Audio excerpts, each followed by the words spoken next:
Hello friends, ఈరోజైతే day 1 of preparation అయితే start చేశా. ముందుగా నేను 5:20కి అలా లేచా. మార్నింగ్ అయితే 5కే అలారం పెట్టా, కానీ 5:20కి అలా లేచా.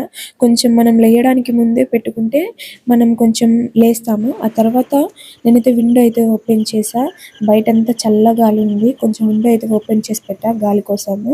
ఆ తర్వాత నేనైతే టు డూ లిస్ట్ అయితే ప్రిపేర్ చేసుకున్నా, నేను ఏమేమి చదవాలో. ఆ తర్వాత టు డూ లిస్ట్‌లో ప్రకారమే నేనైతే ఇండియన్ పాలిటీ అయితే చదవడం స్టార్ట్ చేసిన.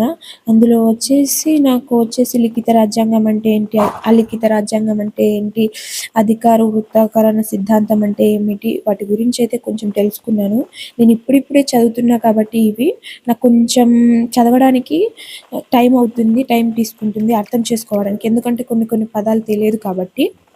ఫ్రెండ్స్, చదివేటప్పుడు కొంచెం కష్టంగా అనిపించినా కూడా చదివిన తర్వాత అర్థం చేసుకొని చదివితే కొంచెం ఈజీగానే ఉంది. ఎందుకంటే మనం అలా చదువుకుంటూ పోతే మనకేం రాదు. కొంచెం సమయం ఎక్కువ పడినా కూడా మనం అర్థం చేసుకొని చదివితే మనకు బాగా గుర్తుంటుంది. కాబట్టి కొంచెం సమయం ఎక్కువైనా కూడా మనం దాన్ని కాన్సెప్ట్ అర్థం చేసుకొని చదివితే మనకి ఇయర్స్ అవి అనేది గుర్తుంటాయి. ఫ్రెండ్స్, ఈ ఇయర్స్ అన్నీ గుర్తుండాలంటే గుర్తుండవు. ఆ నేమ్స్ కావచ్చు, అవన్నీ గుర్తుండాలంటే గుర్తుండవు. మనం ఒకసారి నేర్చుకున్న తర్వాత చదివిన తర్వాత మనం నైట్ కానీ పడుకునేటప్పుడు ఎప్పుడైనా కావచ్చు, మనం చదివింది ఒక్కసారి చూస్తే మనకు అర్థమైపోతుంది.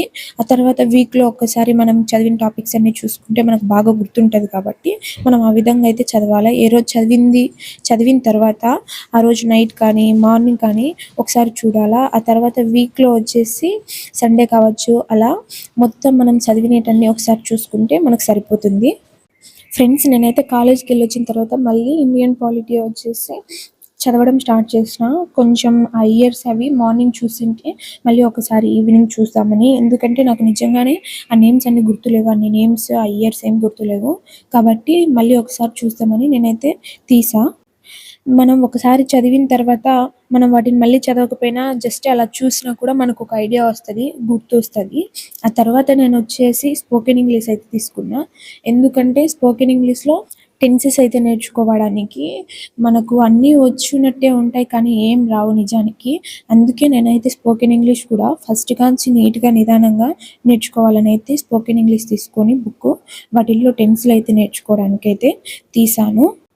ఫ్రెండ్స్, ఏదైనా ఒకటి చేయాలనుకున్నప్పుడు మనం దాన్ని మనం అనుకున్న సమయం నుంచి స్టార్ట్ చేయాలి. ఎందుకంటే మనం రేపు చేస్తాం, ఎల్లుండి చేస్తామంటే మనం అలా వాయిదా వేసుకుంటూనే పోతాం. ఆ తర్వాత మనం బాధపడకూడదు, నేను చేయలేదు, నా టైం అంతా వేస్ట్ అయింది అని.